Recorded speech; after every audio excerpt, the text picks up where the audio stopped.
Welcome to the Three Martini Lunch. Grab a stool next to Greg Columbus of Radio America and Jim Garrity of National Review. Three Martinis coming up. So glad you're with us for the Tuesday edition of the Three Martini Lunch. A lot to talk about again today. We'll talk about how Democrats are already jockeying for 2028. We're not even halfway through 2025 yet, but they're desperate and they're ambitious. And so we'll be talking about some of those candidates that are already making some news.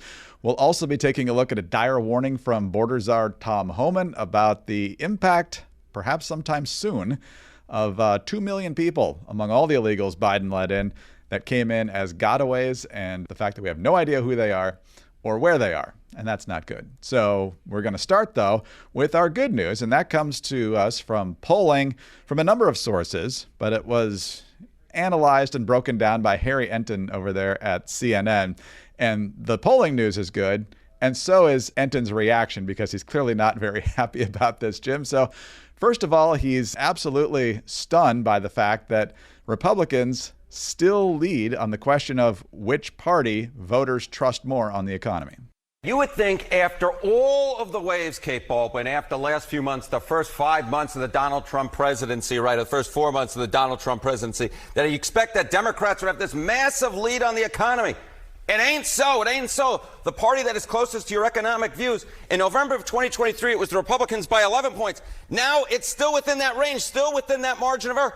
Plus 8-point advantage for the Republican Party. How is that possible, Democrats? How is that possible after all the recession fears, after the stock market's been doing all of this, after all the tariffs that Americans are against, and Republicans still hold an 8-point lead on the economy? Are you kidding me? But there's more. There's more polling. Yeah, if it was just this one CNN poll, that would be one thing. But take a look at Reuters Ipsos. What do we see here? Party with a better economic plan. Well, in May of 2024, just before Donald Trump was reelected president, Republicans had a 9-point advantage. Look at where we are now in May of 2025. The advantage actually went up by 3 points. Now Republicans have a 12-point advantage when it comes to the party with a better economic plan. And again, this is after months of supposed economic uncertainty, in which the stock market's been going bonkers, in which the tariff wars that Americans are against have been going on. And yet, despite all of that, the Democrats are down by 12 points on the economy. Calm down, Harry. Yet there's more. Then there's the question which really has the Democrats losing sleep at night. Which party looks out more for the middle class? These numbers have changed a lot. Historically speaking, which is the party of the middle class has been a huge advantage for Democrats. I have polling from NBC going all the way back since 1989, when Democrats had a 23-point advantage. 2016, a 17-point advantage. But by this decade, we already started seeing declines back in 2022, where you saw that Democrats led, but only by 4 points, well within the margin of error. And now in our latest CNN poll among registered voters, which is the party of the middle class, it is tied. This, I think, speaks to Democratic ills more than anything else. They have traditionally been the party of the middle class. No more. Donald Trump and the Republican Party have taken that mantle away, and now a key advantage for Democrats historically has gone adios amigos, and now there is no party that is the party of the middle class. Republicans have completely closed the gap. So, Jim, there's a lot of reasons for this. The Democrats' policies, of course, higher taxes over the years, class warfare like they always want to pitch it, lying about inflation that was obviously happening, and so forth. And so the Republicans are in a fantastic position. They've got control of Congress. They've got control of the White House.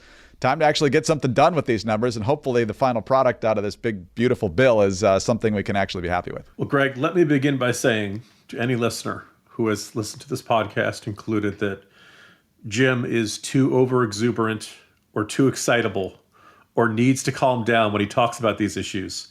Harry Enten makes me sound like Ben Stein. Bueller. Wolf Blitzer really needs to tell him to stand by. I no doubt Democrats look at these numbers and are tearing their hair out, or in the case of Tim Walz, they aren't. That's foreshadowing our third martini here today. I was struck by something that Nate Silver had the observation. We looked at data about what kind of people identify as Republicans, what kind of people identify as Democrats, and he looked at their assessment of their mental health. And unsurprisingly, a high number of people who self-identify as conservatives or Republicans reported their mental health as being pretty darn good. And a surprisingly high number of people who identified as progressives or Democrats generally rated their mental health pretty down bad and very high levels of anxiety. Now, there are a bunch of different reasons for why this could be. It may be that if you look around society and you see lots of problems and why isn't government fixing this, then you're going to have higher levels of anxiety. If you're comfortable with where you are in society, you're happy with your life, maybe you're more likely to be conservative. You don't want to see radical changes occurring and stuff. But when you look at this, if this is a chunk of the Democratic base, and this is a chunk of the Democratic base that votes in presidential primaries, well, now you have to cater to a demographic whose interests and concerns are going to be really different than that of the mainstream. They're going to be the kind of people who want to mask for COVID 5 years after the pandemic arrived. They're going to be the kind of people who are going to spend a lot of time worrying about people's pronouns. They believe it's a terrible injustice if you're barring someone born male from participating in female high school athletics. They're generally going to get really wound up about all kinds of issues that don't really resonate with the broader middle of the country. And I put it in today's Morning Jolt looking at a couple of Wes Moore and Tim Walz, again, to foreshadow our third martini. We're down in South Carolina. I just said, if you're a Democrat right now, you want to run somebody against probably J.D. Vance in 2028, you'd love to have a governor who could, by the end of at least 4 years, preferably 8 years, could say, hey, my state has a lower level of unemployment. My state has good credit rating. The taxes are lower. The economy is prospering. Test scores are higher. Kids are doing better. So very often the opposite circumstance, particularly since the COVID pandemic. Our infrastructure is in great shape. We don't have tons of potholes everywhere. In my home state, there's lots of opportunity. Houses are affordable. Cost of living is under control. All these different factors, if you could point to that, you'd probably be very popular. You'd probably be very popular both amongst the Democratic primary voters and the electorate as a whole. That doesn't seem to be it. And it gets into this question of who can placate all of these different progressive interest groups in the process of the Democratic presidential primary. And that's not a way to win the middle. And I think you see that in there. Donald Trump has not been doing gangbusters, and he has been driving the stock market crazy. And the tariffs are changing every 5 minutes. There are lots of legitimate criticisms of the Trump administration so far, particularly on economic issues. And the Democrats appear to have gotten zero traction, in part because they're prioritizing a Maryland man who was deported, who may or may not have been a gang member and things like that. They get focused on issues that are not where the broad American middle is, and they pay the price on the polling. No, there's a lot of different ways to look at this. And I'm glad you mentioned the mental health survey, because I meant to include that as a potential topic for today, but we weaved it in pretty well here. And that is, politics has become so big because government has become so big, and all these decisions do affect us more than the founders ever intended. And so that plays with the mental health. And if you put all your faith and trust in government and who wins the next election and whether this issue is going to turn out this way or the climate's in crisis and all this stuff, you're going to be stressed. You're going to be stressed. The doomsaying has a psychological effect on it. I periodically have to tell people in my own family, stop doom scrolling. Stop looking at your phone and seeing all the, look at things that are much more optimistic, like the outlook for the Jets and Bears next year. Not sure that's going to help the mood at all. But yes, having faith and family and those things that are going to carry you through no matter what's going on in politics is much, much better. That doesn't mean the other issues don't matter. We talk about them all the time because they do matter, but you got to keep it in perspective. And so the Democrats have consistently come forward with the same message economically, cycle after cycle, year after year. We want to spend even more, even though we're tens of trillions of dollars in debt, and the rich will pay their fair share and corporations will pay theirs, and everything's going to be hunky-dory. And people just don't buy it anymore, and the Democrats don't know what to do with that message anymore because it's not being bought by the American public. I'll tell you what you can buy, though, and you'll be very happy with it, and that is products from Caldera Lab. Great new sponsor here on the 3 Martini Lunch. Look, when it comes to men and skincare, some just need water and they're good to go. Others, especially as they start to age, they need a little more help, and there's no better place to get that help than Caldera Lab. Caldera Lab's high-performance skincare is made just for men, simple, effective, and backed by science. In a consumer study, 100% of respondents saw smoother, healthier skin, and more than 90% noticed better hydration and a more youthful look. This company does not release a product unless it delivers. Caldera Lab's award-winning serum with 27 botanicals and powerful antioxidants protects against daily stressors. And again, it's formulated for men. It won't clog pores, and it's cruelty-free, they say. No animal testing ever. It's also plastic neutral. Skincare doesn't have to be complicated, but it should be good. Upgrade your routine with Caldera Lab and see the difference for yourself. Go to calderalab.com/3ml and use the code 3ml at checkout for 20% off your first order. Well, Jim, we shift from all that optimism to a lot of pessimism about what could be around the corner. And there's a lot of reasons to be thinking about this because we have seen terrorism as of late. We saw the double murder of employees from the Israeli embassy here in Washington, D.C. We saw terrorism that I assume attempted to kill people in Boulder, Colorado just the other day. And we've seen outbreaks of violence in other ways recently. Even on New Year's Day, there was an attack in New Orleans. There was an attack in Las Vegas, and that followed on the heels of Jim Garrity's outlandish prediction last year that we were going to see domestic terrorism. All of a sudden, that almost seems like a foregone conclusion, at least in the mind of Border Czar Tom Homan. He was on Hannity last night talking in response to what happened in Boulder and other similar attacks against either Jews or people supportive of Israel. And when Hannity pointed out that, we got these 2 million quote unquote gotaways, so people who weren't processed at the border, we don't know who they are, we don't know where they've gone. And Homan says this is basically a ticking time bomb. Do you not agree that if we don't find these people soon, that we are at risk of a 9/11 or worse? It's coming. I mean, why did 2 million illegal aliens pay more to get away? They could have paid half of what they paid, cross the border, turn yourself into a border patrol agent, get released that same day, get a free airline ticket to the city of their choice, get a free hotel room, get 3 meals a day, plus free medical care and work authorization. 2 million people paid more to get away. They didn't want to be vetted. They didn't want to be fingerprinted. Why?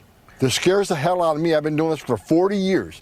It should have scared the hell out of every American what the Biden administration did. This 2 million known gotaways scares the hell out of me. So I'm convinced something's coming unless we can find them. And Jim, we keep hearing from the Democrats and the media that, you're demonizing these people. Most of these people are just looking for work, and many of them probably are, but they're still going about the process wrong. And secondly, if there's 2 million, we know what 19 of them did in 2001. It takes only a tiny fraction of a percentage to do a tremendous amount of damage. Greg, listening to that audio, my first observation was I did not realize how much Tom Homan sounds like Jeff Bridges.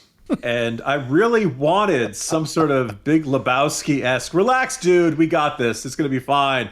That is not the message we're getting from the administration. Really, when one of your central roles is protecting Americans from people who want to get into the country and do us harm, and he's like, yeah, we're screwed. We are totally, like, that's really not the points for honesty, I suppose, for not blowing smoke and telling us everything, that's not happy talk.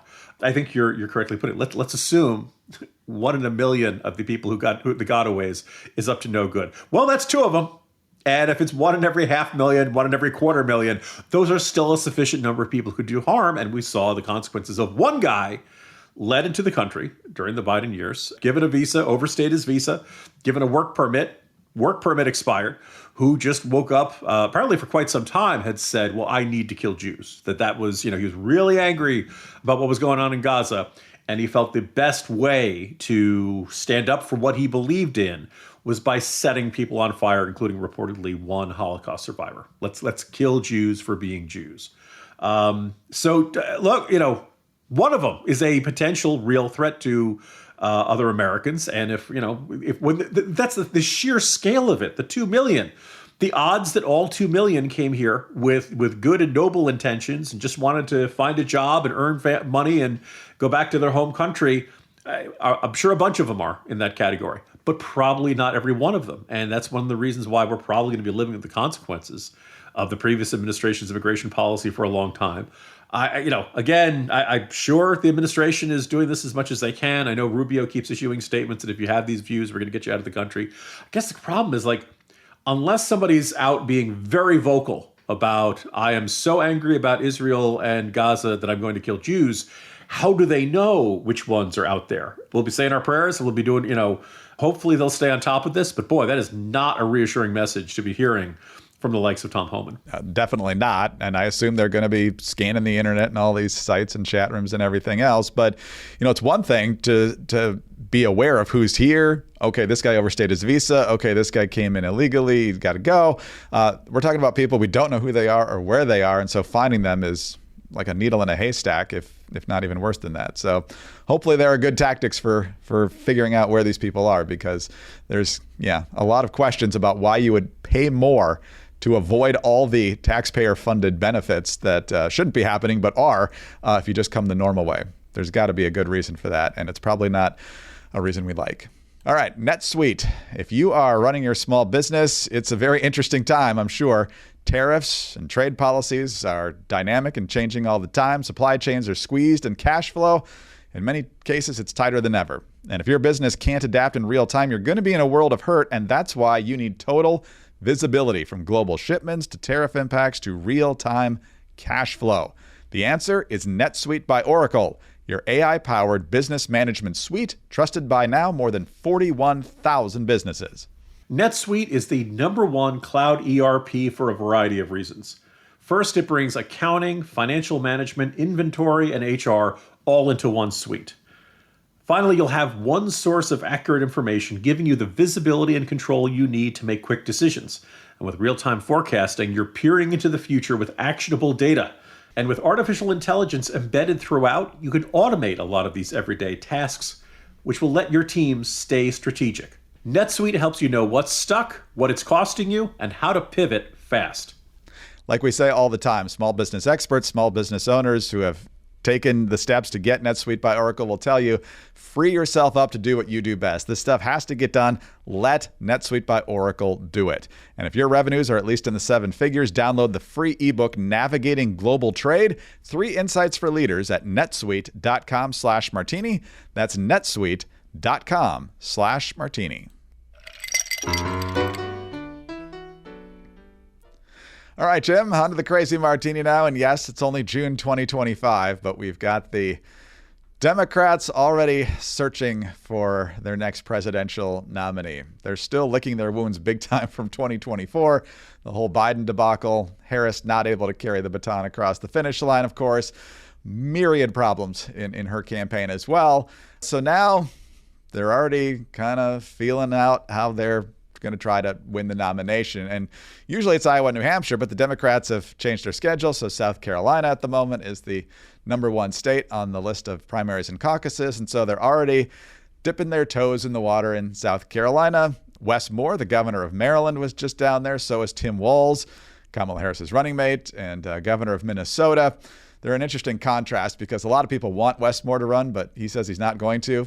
And there's Tim Walz, who clearly wants to run, but nobody really wants him to.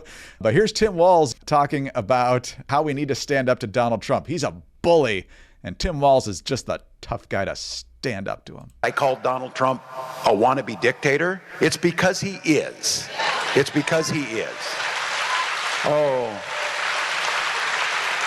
The governor's being mean, and the governor's speaking out on that. Well, maybe it's time for us to be a little meaner. Maybe it's time for us to be a little more fierce. Because we have to ferociously push back on this. And again, I'll speak to my teacher colleagues in here. The thing that bothers a teacher more than anything is to watch a bully, to watch this bully and to stop it. And when it's a child, you talk to them and you tell them why bullying's wrong. But when it's adult like Donald Trump, you bully the out of him back. You push back. You make sure they know it's not there. Because at heart, this is a weak, cruel man that takes it out and punches down on people.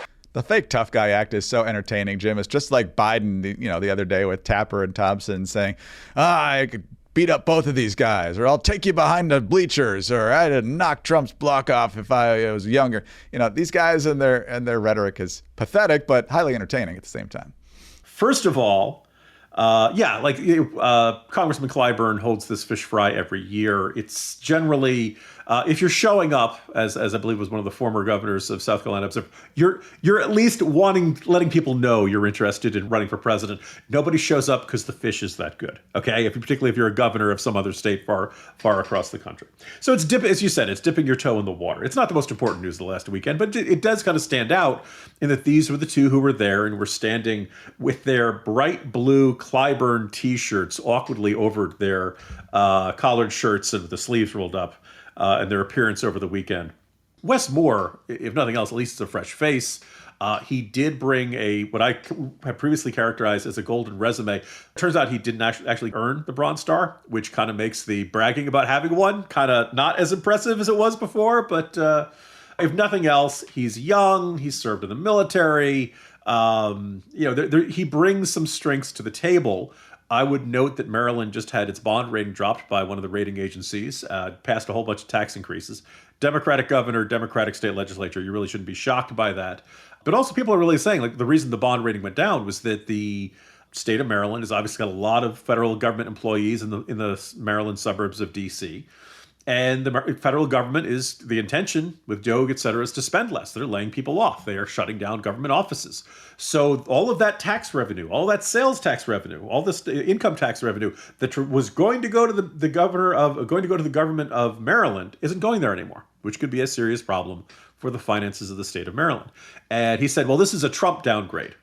Look, if you're in trouble with Democrats, the easiest thing is to blame Trump. Let's say it is. Okay, you're still the state government that has to deal with it, and you're still going to have to, find ways to make up for that lost revenue. Also, the Redskins are coming back. Showing my age there. The Commanders are going back to the District of Columbia. At least that's the current plan. The FBI headquarters will not be going to Greenbelt, Maryland, as originally intended. There were a whole bunch of controversy about that. Chris Wray didn't like it, and Trump has now said he's not going to do that. And now you've got, I believe, also Six Flags closed in Maryland. Both the Commanders move and Six Flags were in 1 week. It's a rough week for Prince George's County. Economic rattles in the engine. As I said earlier in this podcast, if you're running for president, you'd like to be able to point to a terrific array of successes. I assume Wes Moore is a very safe bet for re-election in 2026. The problem is he'll probably have to run for president starting in early 2027. So he'll be running on the accomplishments of this one term and saying, hey, America. And by the way, again, if you show up at Clyburn's Fish Fry, you're interested in running for president. It doesn't matter how much you keep denying that. As for Tim Walz, I can only assume somebody left the back door open and he kind of snuck up on the stage, because every one of these speeches is some version of Democrats, we cannot repeat the mistakes of 2024. And how are they not saying, you are one of the mistakes of 2024? What are you telling us this, man? What are you, and so when he says, we need to be more mean and more fierce. Does he think Democrats took it easy on Donald Trump in the 2024? And everyone's kind of chuckling. Honestly, do you know what, when he says that, do you think he's actually expressing regret for how he was in the debate against J.D. Vance? Because people would say mean and fierce are not the way they would have characterized that deer in the headlights, terrified look on his face. And according to, I can't remember if it was the Jonathan Allerton book or the Tapper and Thompson book, but one of them was saying that Tim Walz was so nervous about his debate with J.D. Vance that he couldn't sleep for several nights ahead of time, which, by the way, probably was not great for his performance on the debate stage. And I'm just sitting there saying, dude, if debating J.D. Vance gives you that much anxiety and stress, and you can't, he wasn't eating, you're probably not cut out to be president. The presidency is going to have a lot of difficult calls. All in all, there's a great chance you're going to have to write letters of condolence for members of the armed services who died in doing their duties on a mission you authorized or approved. Like, that's happened to just about every single president. I imagine that's going to be the hardest thing you got to do as president. So if debating J.D. Vance gives you that much stress, why don't you take an easier job, like backup quarterback for the Vikings or something? I don't know, just something better, or governor of Minnesota. Despite all the mismanagement and fraud scandals, everybody seems fine with him up there. So it's intriguing that Tim Walz is showing up like this. I think Wes Moore, I think his star is probably not as high as it was. It was like 1 month after he'd taken office. There were a whole bunch of big-name Democrats who wanted him to run for president. Apparently, Barack Obama envisioned a Gretchen Whitmer Wes Moore ticket as a replacement ticket for Joe Biden. Obviously did not come to pass. So anyway, the buzz is happening. They are showing up down in South Carolina and trying to make that kind of noise. And also, I strongly suspect attempting to suck up to Jim Clyburn, who endorsed Biden at a key time in the 2020 primary. And that is, arguably one of the most important things that happened in that primary, to give Joe Biden the nomination. So in a way, and by the way, I hope Jim Clyburn lives to be 100, but he is one of the few people who Joe Biden can call old.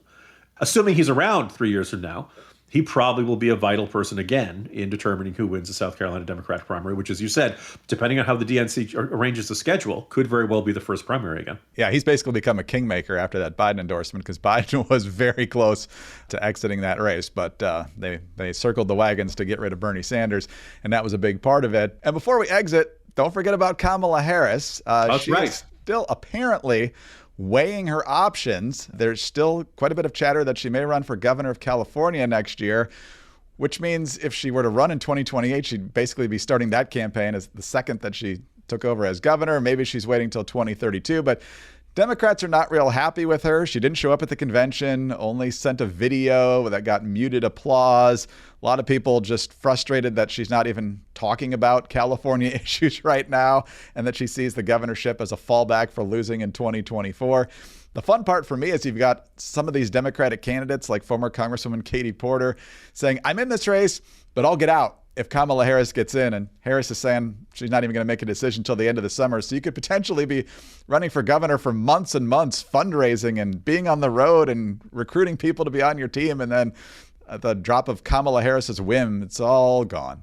Yeah, I think it was when Becerra jumped in, who had served in Biden's cabinet and indicated that he was in whether Harris runs or not. And I remember saying the thing, either one, he's not afraid of her, or he knows deep down she's not going to run. And she has said, at least the thinking she has expressed to her inner circles, that she realizes she can't run for governor and then turn around and run for president. So it's going to be one or the other. Based on the fact that she didn't even bother to show up at the state party convention, does that sound like a woman who's really itching to be governor? Right. It's been mentioned that in the few speeches she's given, she's mostly talked nationally. She's talked about Trump. Listeners may recall a good chunk of Los Angeles burned down earlier this year. And that you'd think that would be an important issue. You don't see her talking about the state's budget problems. You don't see her talking about businesses leaving. You don't see her talking about homelessness, crime, all the other issues. This does not seem like somebody who's really itching to be governor. And so my sneaking suspicion is once you've run for president, you've been the party's nomination, and apparently, according to the Tapper and Thompson book, some of the other things, she was stunned at her defeat. She did not. She went into Election Day utterly convinced she was going to win. I think it's very hard to go from that to saying, yes, I will live in Sacramento for at least 4 years. I think she would recognize that would be a significant step down.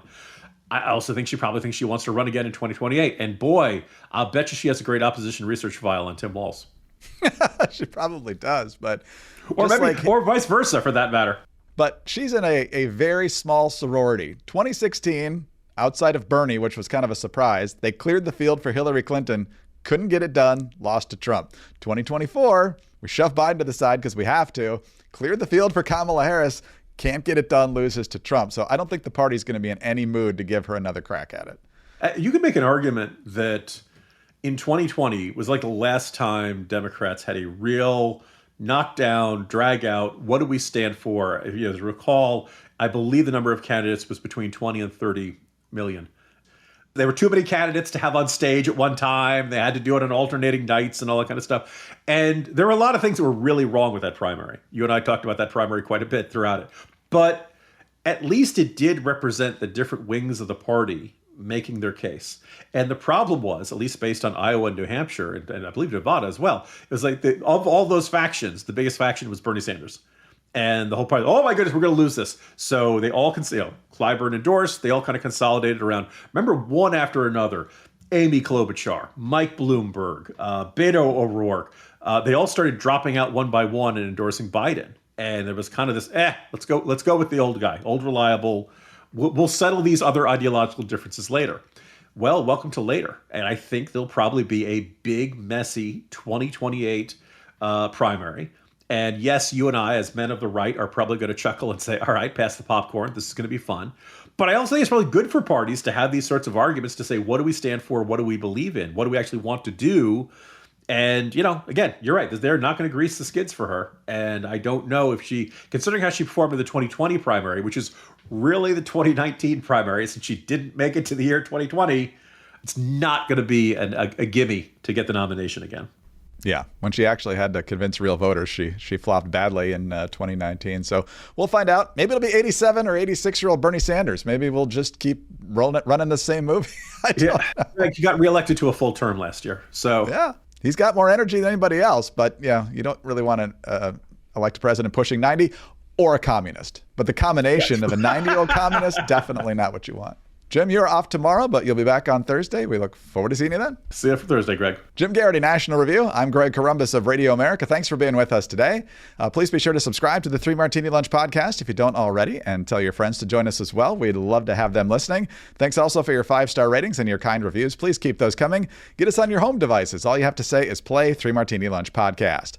Follow us both on X. He's at Jim Garrity. I'm at Greg Corombos. Have a terrific Tuesday, and join us again on Wednesday for the next 3 Martini Lunch.